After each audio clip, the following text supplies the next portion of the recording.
Fraggle Rock, Goodnight, Wembley, Fraggle by H.B. Gilmore. Pictures by Barbara McClintock.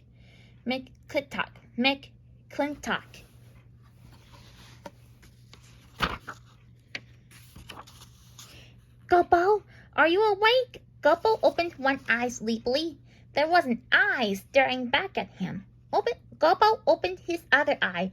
There was another eye staring back at him, and the warm furry nose was pressed against his own warm furry nose. "Oh, good," said Wembley. "You're awake. I was afraid you'd miss all the fun." Wembley. "What fun?" Gobbo yawned and looked around the cozy cave he shared with Wembley. "It's the middle of the night. Go back to sleep, Wembley." With a sigh, Wembley climbed up the ladder and got into his bed. Wembley couldn't sleep. For 3 nights in a row, he tossed and turned and worried about what everyone else in Fraggle Rock was doing. "I'll bet they're having a good time," he thought. "They just never wake me up to tell me." He curled up on his right side, but the bed felt hot. He rolled onto his left side and found a lumpy spot. Lying on his tummy felt crummy, so he stretched out on his back. "Gobbo, how can you sleep?" Wembley whispered from his bed. "Don't you... Gobbo, how can you sleep?" Wembley whispered from his bed. "Don't you ever worry about all the fun you're missing?" When there was no answer, Wembley whispered a little louder. "Gobbo, do you hear that click-tock noise?" "Those are boots," murmured Gobbo. "I told you last night, Wembley. It's just the sound of those are boots marching along the rocky ledges." "Oh, now I remember," said Wembley. He scrambled down the ladder and stood beside Gobbo's bed. "Maybe the doozers are tired," he said. "Do you think they'll like a helping hand?" Gobbo groaned. "I told you the night before last, Wembley, doozers don't get tired, but Fraggles do."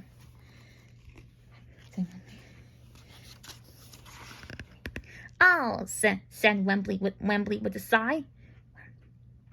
"Oh," said Wembley with a sigh. Suddenly he smiled and snapped his fingers.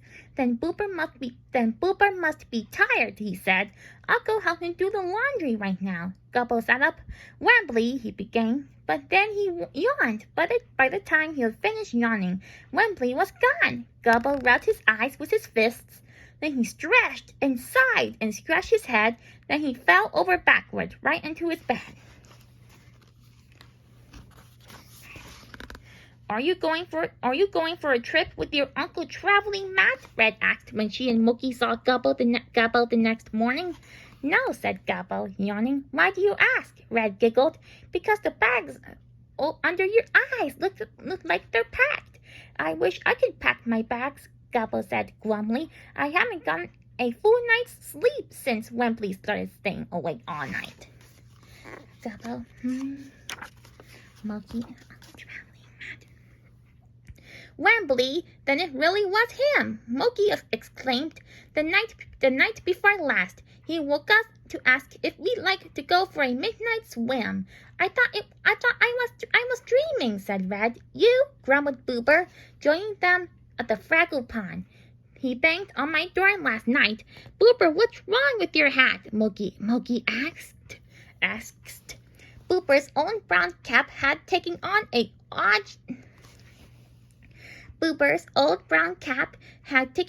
odd new shape.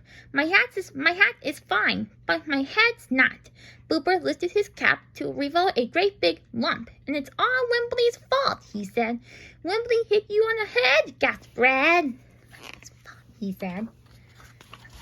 No, Boober explained. When Wembley woke me, I hurried to answer the door in the dark, and I slipped on some spilled souffle." Poor Boober," said Mookie. "Poor all of us," said Red. "We got to keep Wembley from staying awake all night," Gobbo decided. "And keeping everyone else awake, too," added Boober. "Perhaps he's afraid of the dark," Mookie suggested. Booper disagreed. Poor nutrition, he said. Too many moss burgers before bedtime. Or it could be a lack of vitamin F. He doesn't get enough exercise, declared Red. If he did, he'll be too tired to do anything but sleep. It's because he can't make decisions, Gobble decided. If Wembley just put his mind to it, he could sleep the whole night through. We must try to help him, said Mookie. Good idea, agreed Booper. But let's do it later, after I've had a nap. It was nearly nighttime when the Fraggle friends arrived at Wembley's cave. What a nice surprise, he said. Now we can have a party. All we need are chips and dips and doozer sticks, just as I suspected. Booper shook his head. No wonder you can't sleep, Wembley. Everyone knows that chips and dips and doozer sticks before bedtime can keep you awake for hours.